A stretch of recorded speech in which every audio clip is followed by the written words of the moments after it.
ઠીક છે, તે જ્યોતિષીઓ કહેવા જેવું છે.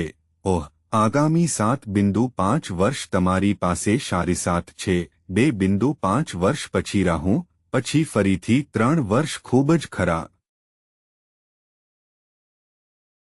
ગૃહસ્થ, પછી જો તમે પૂછો, ઓહ, તે પછી હું ઠીક થઈ જઈશ. ના, તમને આદત પડી જશે.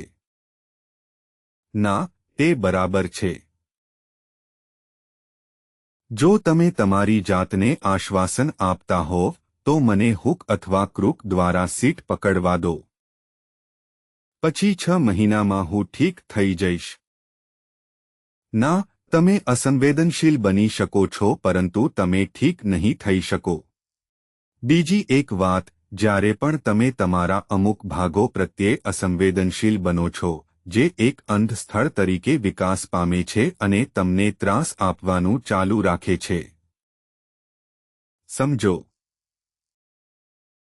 તમને ત્રાસ આપવાનું ચાલુ રાખે છે.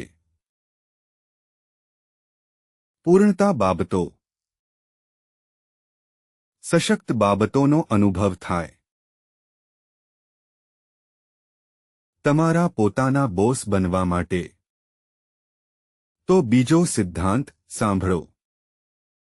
બીજો સિદ્ધાંત છે પૂર્ણ કરી રહ્યું છે. તમારી સમજશક્તિ. ગુલામી. ગૌણ હોવું. સ્ટાફ બનવું, કાર્યકર હોવું, બોસ બનવું નહીં.